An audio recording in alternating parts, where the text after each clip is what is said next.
दूसरी Olympic sir? दूसरी Olympics में बहुत ही इंटरेस्टिंग, हालांकि ये मैं पहले भी दे चुका हूँ लेकिन फिर भी मुझे पूरा और भरोसा बनता दिख रहा है। वोडाफोन आइडिया यहाँ पर खरीदारी करने की राय है।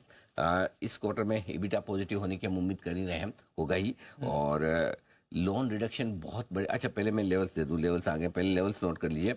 शॉर्ट टर्म टारगेट 19 है, मीडियम टर्म टारगेट 22 और 25 है, लॉन्ग टर्म टारगेट 30 है, यानी कि यहाँ से लगभग दुगने के टारगेट है वोडाफोन आइडिया के लिए। क्यों?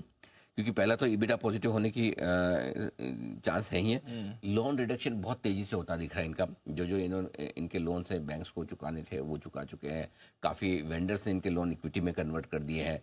खाली भारत सरकार का था वो भी बड़ा 32-33% इक्विटी में कन्वर्ट हो चुका है। अब AGR वगैरह के बकाए बचे हैं, जिसके लिए ऑलरेडी उसकी कैलकुलेशन के लिए, रिकंसिडरेशन के लिए सुप्रीम कोर्ट में अर्जी लगी हुई है। उम्मीद कर सकते हैं उस मोर्चे पे कुछ अच्छी खबर अगर आ जाए, 70,000 करोड़ के आसपास का जो AGR घट के 30-40 हजार करोड़ रह जाए तो बड़ा रिलीफ वहां से मिल सकता है। टेरिफ हाइक जो अभी इन्होंने ली है दीप, उसका फायदा आना बाकी है पूरी तरह से।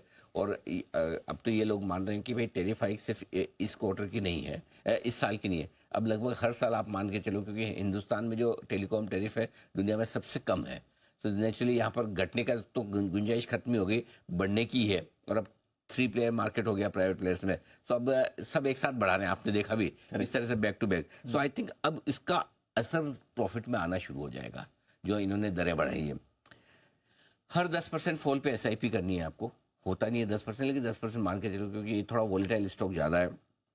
1 से 3 साल मिनिमम आप इन्वेस्टमेंट करके रखिए दीप। ये और दूसरा क्या है सबसे बड़ी, अच्छा इसको कभी FNO में मत लीजिएगा, क्योंकि इसको 2 रीजन है। एक तो ये कि FNO में लॉट साइज बढ़िया, फिर क्या आप थोड़ा ऊपर नीचे में आपका छूट जाएगा। ये स्टॉक 12-15 रुपए का स्टॉक तो आप आराम से डिलीवरी लेके रख सकते हैं। और जिस प्राइस पे इन्होंने ऑफर फॉर सेल किया था, 12 रुपए बॉटम बन चुका है।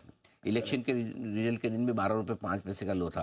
तो यानी कि यहाँ से रिस्क 3-4 रुपए की है, और उसमें भी अगर 10% फॉल में आपको लेना है तो 1 या 2 फॉल से ज्यादा आपको मिलेंगे नहीं। Correct, right. तो मेरा ये मानना है कि ये पोर्टफोलियो स्टॉक है, और बेहतर परफॉर्मेंस की उम्मीद में आपको वोडाफोन आइडिया को 2 से 4 साल के लिए इन्वेस्ट करके रखना चाहिए। कम से कम दुगुना तो हो ही, उसके बाद देखिए। ऑल राइट, तो चलिए ये आपके 2 बेहतरीन